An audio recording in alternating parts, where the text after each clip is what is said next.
كده البطاريات بعد ما ابتدينا نجمعها جنب بعض توالي وتوازي ادتنا الشكل ده. نيجي نفسر كده الشكل ده بسرعة. مبدئيا كده ان البطارية بتاعتنا دي 72 فولت من 24 ل 25 امبير. 72 فولت يعني 20 اس، 20 اس يعني 20 خط. لو احنا عدينا عدد الخطوط هنا التوالي هتدينا 20 صف، يعني 1 2 3 4 5 6 7 8 9 10 11 12 13 14 15 16 17 18 19 20. ده 20 صف. دي كده بطارية 72 فولت. في عدد البارلل بقى والتوازي 1 2 3 4 5 6 7 8 9 10. في 10 بطاريات، كل بطارية من 2300 ل 2400 ملي امبير. بطاريات زي البطاريات دي. طبعا احنا مستخدمين السامسونج ال 26 اهي، ما بين 2300 و 2400. سامسونج ال 26. استخدمنا طبعا البطاريه دي 200 خليه. 200 خليه ان شاء الله تدينا بطاريه 72 فولت، 25 من 24 ل 25 امبير. المرحله اللي جايه بعد كده ان شاء الله ان احنا هنستخدم النيكل ستريب. والنيكل ستريب ده 15 من 100، ده عشان يستحمل الامبير اللي طالع من البطاريه وفي نفس الوقت يبقى اداء البطاريه معانا كويس. ده نيكل ستريب 15 من 100. هنبتدي هنا بقى نبتدي نلحم النيكل ستريب في البطاريات.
طبعا هنا زي ما انتم شايفين كده، ده بقى منظر البطارية بعد ما خلصت بفضل الله تجميع.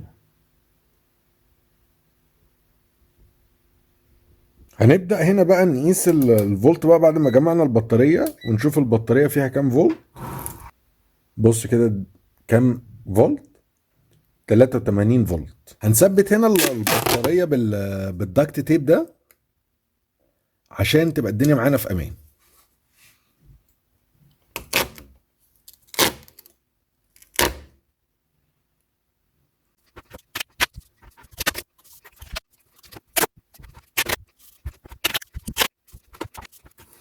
كده البطارية خلاص خلصت تجميع وخلصت تقفيل. هنبتدي بقى ان شاء الله نجمع عليها البي ام اس. طبعا البي ام اس اللي احنا هنستخدمها دي من ليتوكالا، بي ام اس محترمة جدا. البي ام اس دي من 50 ل 90 امبير. 20 اس من 50 ل 90 امبير. بتتشحن بشاحن لحد 10 امبير. وهي من النوع السيم بورد، يعني نفس مدخل الشحن ونفس مدخل التفريغ.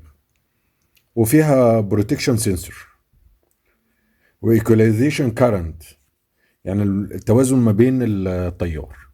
من البي ام اسات المحترمه جدا.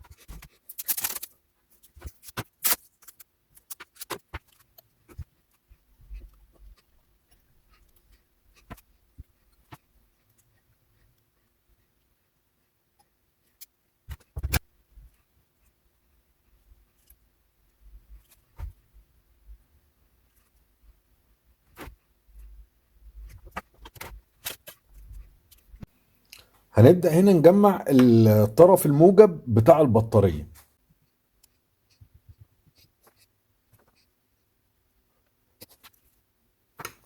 زي ما انت شايف كده احنا جمعنا هنا كده، ده الطرف الموجب بتاع البطارية، ده خارج البطارية خارج البطارية الموجب والطرف الموجب.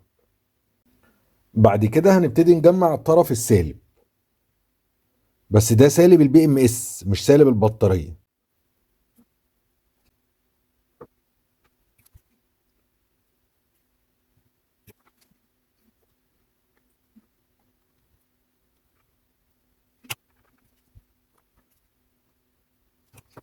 هنبدأ هنا نجمع البي ام اس.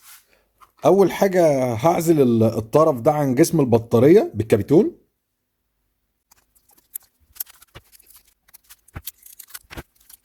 نبدأ نثبت البي ام اس بتاعنا. خلي بالك من حساس الحرارة ده، هتلزقه على جسم البطاريات كده وانت بتثبت.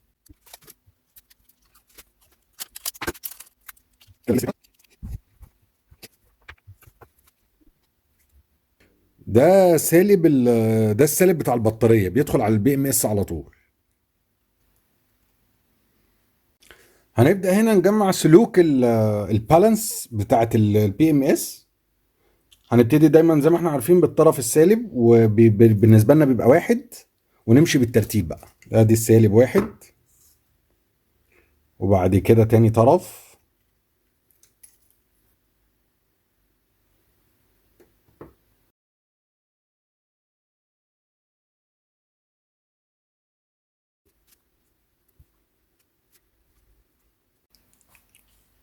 هنبدأ بقى هنا نوصل الكابلات البالانس في البي ام اس بتاعنا.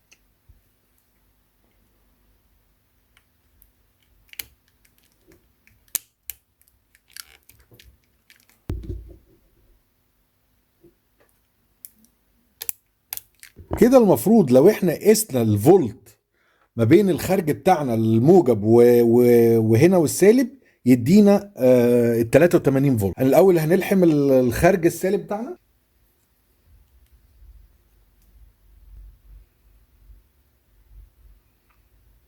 زي ما انت شايف كده 82 فولت. كده البطارية بتاعتنا بفضل الله جاهزة على التشغيل. هنبتدي بقى نغلفها.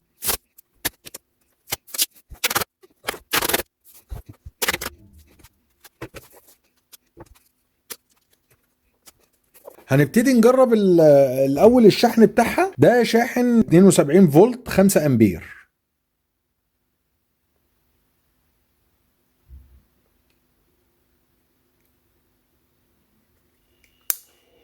زي ما انت شايف هنا كده الليد الاخضر نور احمر. طبعا اول ما ينور اخضر تاني كده معنى ذلك ان البطاريه اتشحنت فول تشارج وبقت الدنيا تمام. هننتظر كده لحد ما تشحن. الشاحن نور اخضر كده البطاريه اتشحنت. يعني احنا لو شلنا دي كده وجينا نحطها تاني،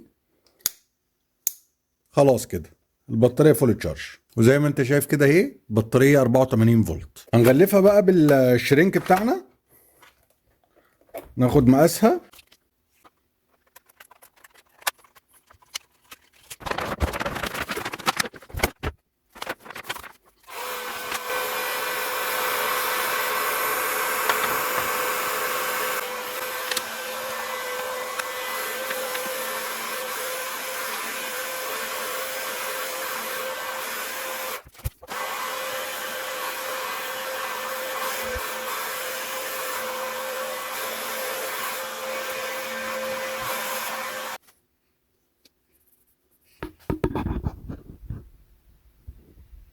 بكده ان شاء الله يبقى احنا وصلنا لنهاية الفيديو.